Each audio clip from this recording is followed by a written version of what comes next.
Diálogos. Oferecimento. Diálogos da Educação. Adquira já o seu.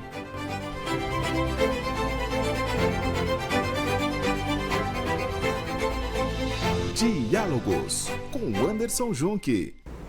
Olá, seja muito bem-vindo ao programa Diálogos, que nesta semana vai falar sobre SEBs, as comunidades eclesiais de base.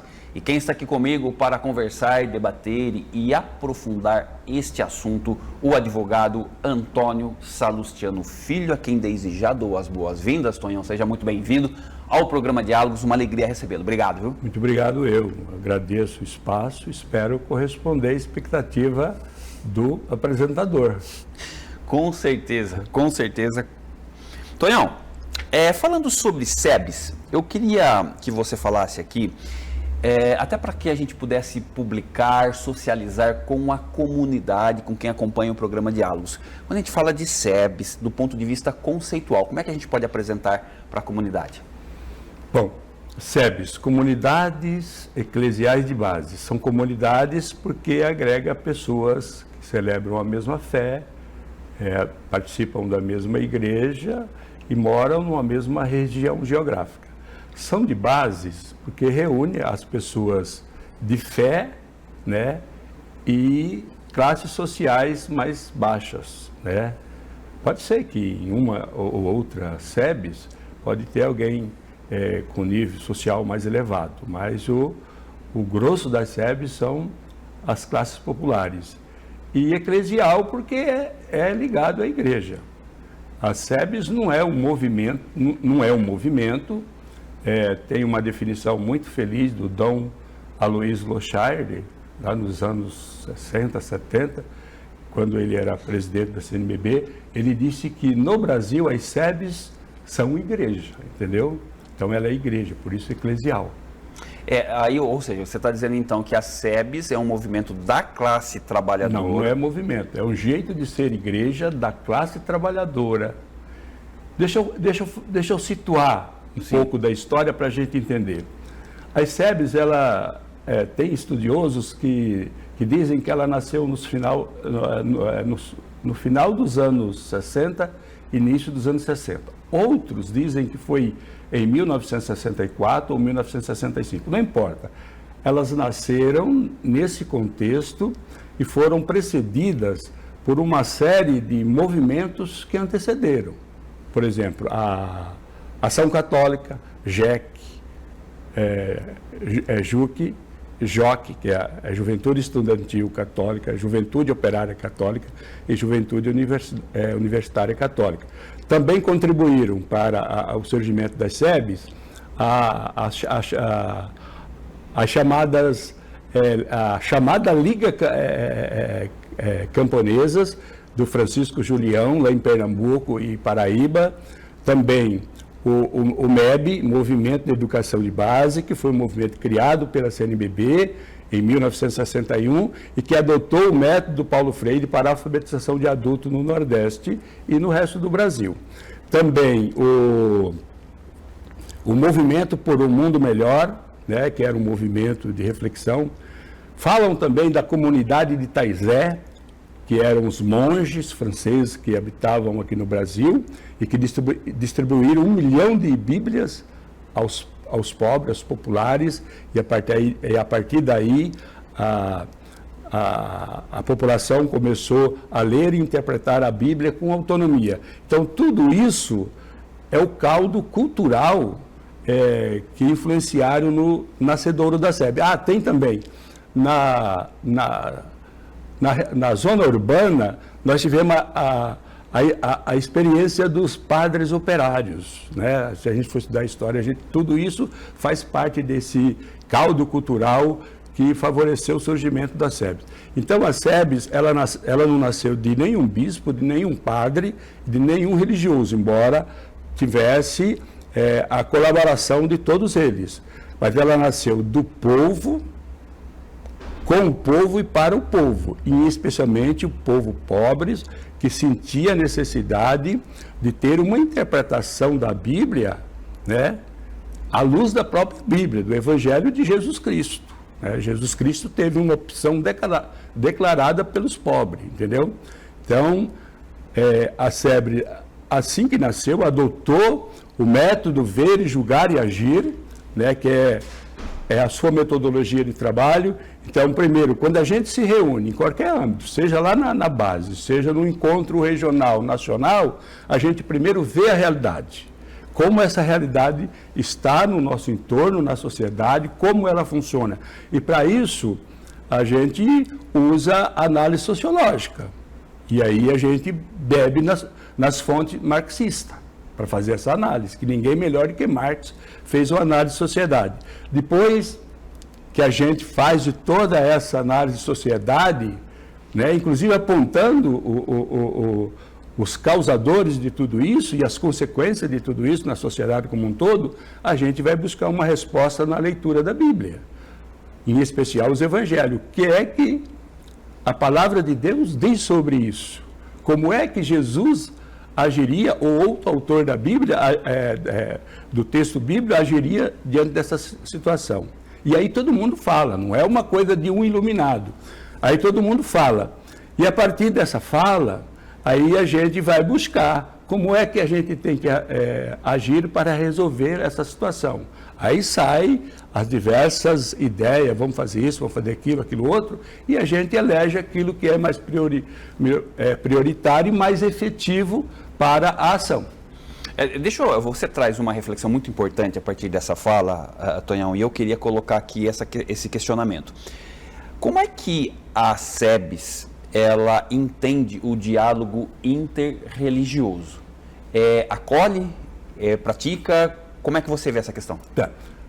Quando eu falei da comunidade de Taizé, a comunidade de Taizé era uma comunidade ecumênica. Então, o ecumenismo da SEBS vem daí. Entendeu?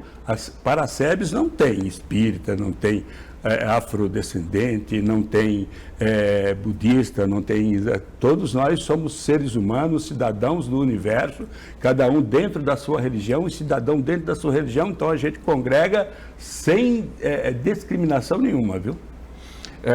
Muito interessante essa sua fala. Eu só queria voltar um pouquinho, Tonhão, numa questão que você passou por ela, mas eu queria um aprofundamento agora do relacionamento entre as ações da SEBS e o Evangelho de Jesus. Parece que é uma coisa assim, é a fonte primeira?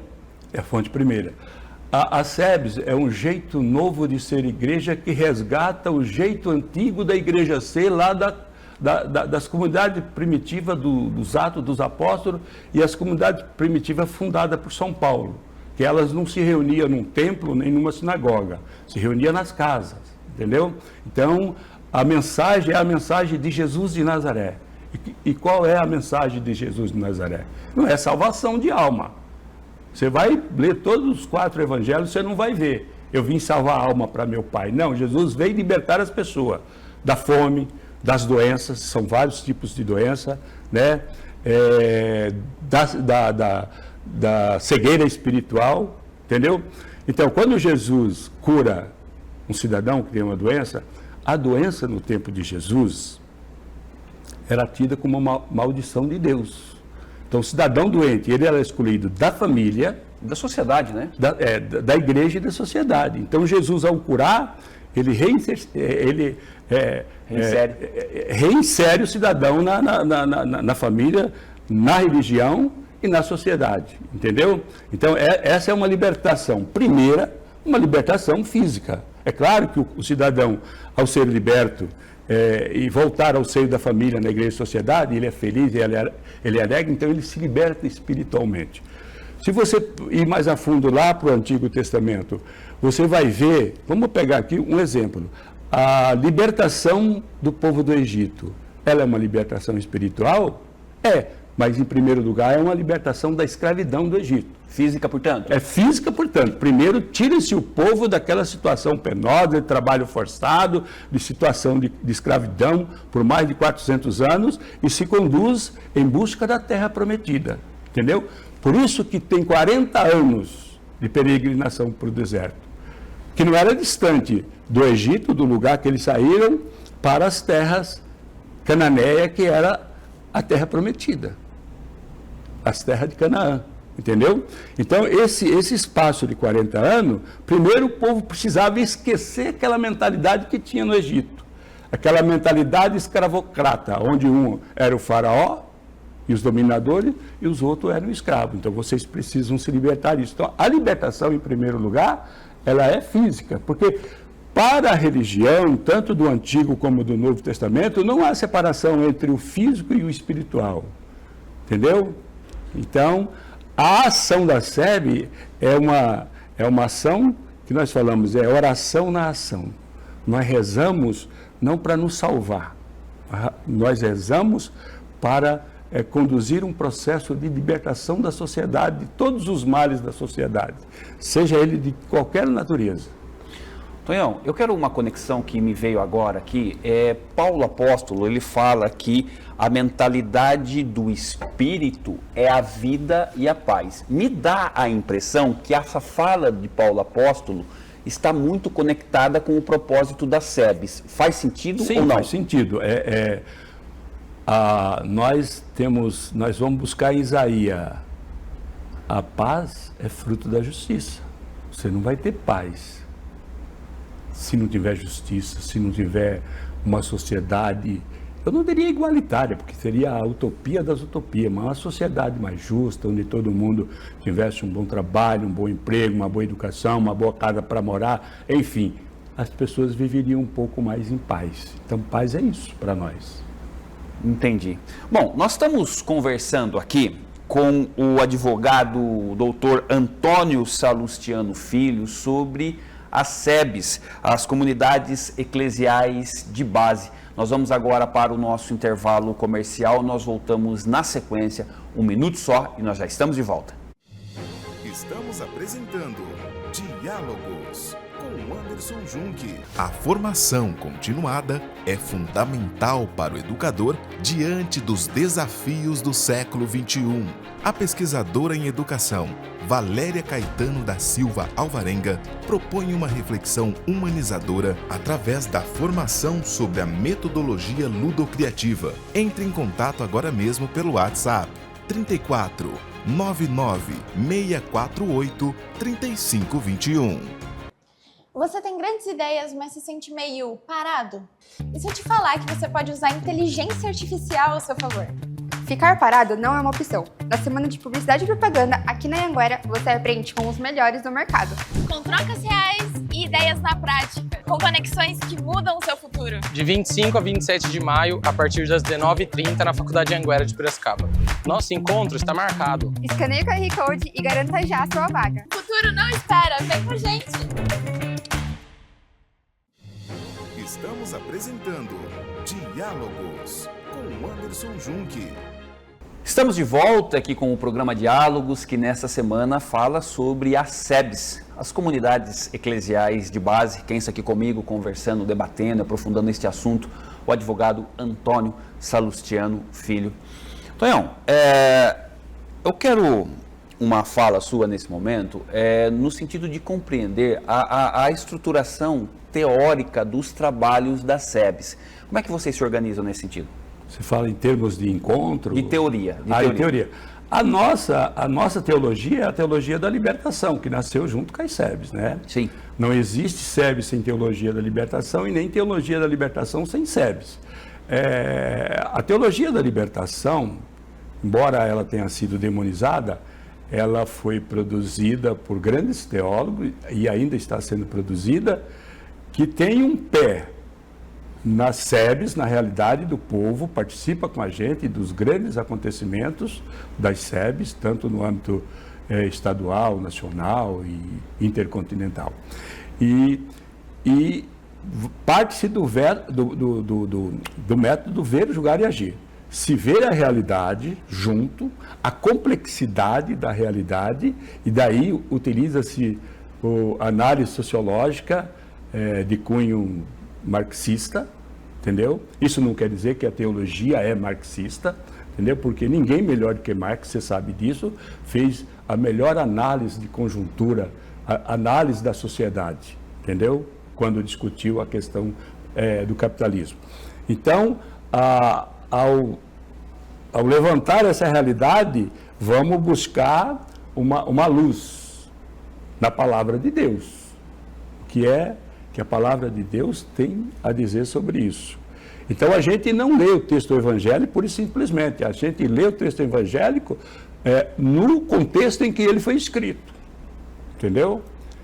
Melhor do que ler um trecho do evangelho, ou antes de ler um trecho do evangelho, o importante é você ler a história da situação em que aquilo aconteceu. Ou seja, você está falando que o contexto vale tanto quanto o texto? O texto só tem valor por conta do contexto, entendeu? E aí a teologia usa a palavra de Deus para iluminar e para buscar respostas para a ação do conjunto da sociedade ou dos envolvidos na SEBS para a busca da solução do problema. Então é isso. Tonhão, vocês, na SEBS, eu sei que vocês realizam os seus encontros, e aí eu imagino que esses encontros, eles estabelecem muito um diálogo entre as respectivas realidades. Fale um pouco mais sobre esses encontros, essas ações e esse trabalho como um todo. Nós temos desde a SEBS, por exemplo, no estado de São Paulo, ela era subdividida em 8 sub-regiões pastorais. Nós estamos aqui na sub-região de Campinas, né? Eu lá estou na sub-região de Campinas. Não, eu estou confundindo sub-região com diocese. Sim. Vocês aqui estão na diocese de Limeira, eu lá em Santa Bárbara estou na diocese de Piracicaba. Mas nós estamos na sub-região pastoral de Campinas. Então nós temos um encontro anual nessa região. Depois nós temos os encontros estaduais a cada 2 anos e nós temos o encontro nacional a cada 4 anos. O próximo, em 2017, vai ser lá em Sergipe, entendeu? E vamos discutir o tema da juventude. Por que nós vamos discutir o tema da juventude? Porque nós olhamos para a SEBS, estamos todos de cabelo branco, caras enrugadas, porque a idade chegou, e pouco jovem, então nós temos que rejuvenescer a SEBS, então nós vamos discutir isso, né? Mas, por exemplo, no encontro passado, que foi em Rondonópolis, nós discutimos sobre a questão do agronegócio, entendeu? No encontro de Londrina, nós discutimos o mundo urbano, entendeu? Então, o mundo urbano em toda a sua complexidade e o que ele faz, né? Então, lá nós tivemos os melhores especialistas em mobilidade urbana, em ocupação do solo, entendeu? Tudo isso é discutido de forma simples, que todos entendem, todos participam, todos dão o seu pitaco, como diz o outro, entendeu? Porque a SEB, por mais que tenha grandes especialistas no assunto, nós temos teólogos, sociólogos, entendeu? Antropólogos, psicólogos, enfim, porque tudo isso faz parte do nosso universo. Deixa eu te fazer uma pergunta que você me traz. Existe um diálogo permanente, um diálogo próximo entre as campanhas, a campanha da fraternidade anual da Igreja Católica com os debates nos encontros eclesiais de base? Existe relação? Existiu no passado. Hoje não existe tanto, porque a equipe da campanha da fraternidade, salvo engano, eu não estou lembrado agora, não tem nenhum desses assessores nossos da SEBS, entendeu? Mas já teve. Mas nós estamos retomando e queremos retomar e sugerimos temas para a campanha da fraternidade, né? Esse tema da moradia que foi discutido esse ano foi um tema sugerido por nós lá atrás, entendeu? Então teve uma certa, porque a igreja tentou calar as SEBs, né, Junque? Tentou calar a SEB, tentou calar a teologia da libertação e tentou tirar nós de toda a estrutura da igreja. Mas nós resistimos e agora, felizmente, a igreja está retomando as SEBs. Na última conferência dos bispos, em Aparecida, que foi recentemente, as SEBs foi incluída nas diretrizes da igreja para os próximos 4 anos, entendeu? Como maneiras da igreja ser e de evangelizar com mais eficácia, porque junto ao povo. Eu quero aproveitar, Tonhão, você traz uma questão, inclusive da fala anterior, você fala da preocupação dialogal com a juventude. tá? Quando você fala dessa reinserção, quando a gente pensa na perspectiva do diálogo, né, da motivação da juventude, como é que vocês pensam em estruturar e realizar esse trabalho no sentido de fazer com que a proposta da SEBS continue encantadora? Detalhe, não para as pessoas de cabelos grisalhos, mas para a juventude. No passado, tinha um casamento muito conciso entre Pastoral da Juventude e SEBS, entendeu? Quando lá atrás era só Pastoral da Juventude. Agora é Pastoral de Juventudes, entendeu? Sim. Porque aí a CNBB se sentiu no direito de, tem lá suas razões, de abranger todas as vertentes da juventude, né? Ou seja, não tem uma relação todas somente... as tribos. Sim, mas o que você está tentando dizer é no sentido de não ter relação somente com idade. Sim, exatamente. Então, e aí a Pastoral da Juventude, no passado, ela bebia e bebe na mesma fonte que nós. A teologia da Pastoral da Juventude, lá no passado, e agora a Pastoral da Juventude, fora aí a juventude, bebe na mesma fonte, teologia da libertação. Então é muito comum o cidadão esgotar o tempo dele na PJ e ir para a SEBS, entendeu? Então, o nosso grande desafio hoje talvez seja buscar o jovem que não está na Pastoral da Juventude, buscar o jovem que está ou dentro da igreja meio desorientado ou na sociedade sem religião. Nós temos uma infinidade de jovens sem religião, entendeu? E temos também muitos jovens na igreja que, sei lá, está desorientado. Mas para isso a gente precisa achar uma linguagem. Então nós estamos trabalhando nisso, achar uma linguagem que não se distancie da linguagem do Evangelho de Jesus de Nazaré, mas também que faça esse casamento, essa hermenêutica de lá para cá, dentro desse contexto de hoje. Então, é um desafio muito grande, não só para nós da SEB, para toda a igreja, né?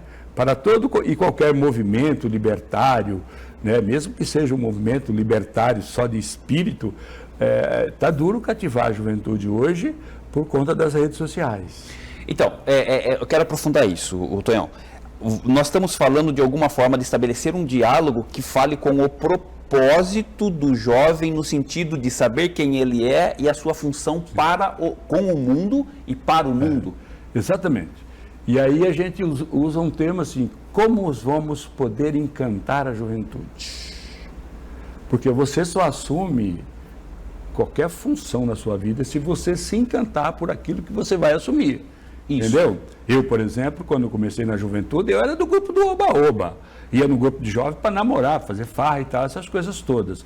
Mas aí a gente foi se conscientizando e se encantando por uma juventude mais compromissada com a transformação do seu mundo, né, e da sociedade. Depois veio, no meu caso, veio a Pastoral da Terra, que era a luta pela terra dos trabalhadores que não tinha terra, entendeu? E depois veio as comunidades de base, né? Que é esse jeito de ser igreja que se reúne nas periferias da cidade ou lá na zona rural para discutir os seus problemas à luz do Evangelho e achar soluções, entendeu? E nós, assim, graças a Deus, nós temos, assim, no nosso histórico, no nosso currículo, algumas lutas vitoriosas. Por exemplo, na minha terra, tem lá a cooperativa dos Boias Frias, tem lá hoje os plantadores de acerola, entendeu? Que foi luta nossa e o padre da época de lá, entendeu? Para manter o agricultor ali na terra sem precisar migrar para os centros urbanos, como eu fiz, né? E aqui mesmo na cidade de Santa Bárbara nós tivemos lutas importantes.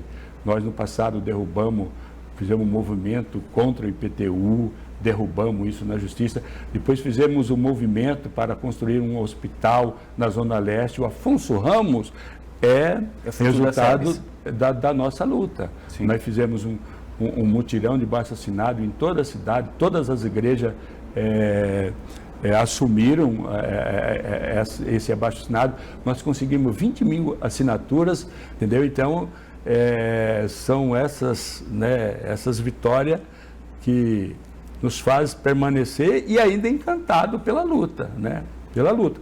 E não é uma luta ideológica. Se você falar assim, Tonhão, você é marxista? Não, eu nunca li Marx. Por que eu nunca li Marx? Eu estudei Direito, estudei Filosofia, nunca li Marx. Por quê? Porque eu acho a leitura de Marx muito truncada. Eu ainda vou encarar isso antes de morrer, né? Eu sou um cristão libertário, só isso. E o meu maior ídolo é Jesus de Nazaré. Então eu vejo Jesus de Nazaré como um militante político, né? Até ainda escrevi alguns textos por aí dizendo que a morte de Jesus não é vontade de Deus. A morte de Jesus é consequência da prática dele. Ele enfrentou os poderes da época, tanto o poder religioso judaico como o poder romano que dominava a região. Tonhão, eu reservo sempre uma reflexão de uma grande referência e eu coloco sempre um pensamento dele para que o meu convidado, então, desenvolva um pensamento. Para você, eu separei uma fala de Mahatma Gandhi. Eu vou abrir aspas para o Mahatma Gandhi e depois vou pedir, então, o seu comentário. Abrindo aspas para o Mahatma Gandhi, ele vai dizer: não há caminho para a paz. A paz é o caminho. Fecha aspas. Comenta esta fala, Antônio Salustiano Filho. Isso aí é maravilhoso, né? O movimento de Jesus e Mahatma Gandhi talvez foi um dos maiores cristãos dos últimos tempos, sem pertencer ao mundo católico ou ao mundo evangélico, entendeu? O movimento de Jesus era o movimento do caminho, entendeu? As comunidades primitivas eram as comunidades do caminho. Os seguidores de Jesus eram seguidores do caminho. Então, realmente, a paz é o caminho. Quando você começa a caminhar, você em busca dessa paz que já está dentro da gente, então todo aquele caminhar está passando as várias etapas. Isso não quer dizer que eu não vou ter conflito, vou ter conflito, mas mesmo no conflito eu os resolvo com paz, entendeu? Mesmo os maiores entreveros que a gente pode enfrentar nessa experiência do bom combate, como dizia São Paulo, eu vou resolver com a paz de espírito. Jesus foi um homem de conflito, mas acima de tudo, um homem de paz, tá? O conflito não é a ausência de paz e nem a paz é a ausência de conflito. A paz é um estado de espírito e esse estado de espírito é o nosso caminho. Maravilha. Antônio Salustiano Filho, meu amigo, estou agradecido pela presença, pela partilha, viu? Eu que agradeço. Muito obrigado. Espero que os seus telespectadores gostem do que ouviram e procure por aí alguns perdidos das SEBs. Maravilha. Obrigado, Tonhão. Tá bom. Valeu. Você assistiu aqui mais uma edição do programa Diálogos, que nesta semana falou sobre as SEBs, as comunidades eclesiais de base. Quem esteve comigo aqui conversando, debatendo e aprofundando este assunto, o advogado Antônio Salustiano Filho. Fique atento aos nossos canais para receber outros conteúdos. Um forte abraço para você e até mais.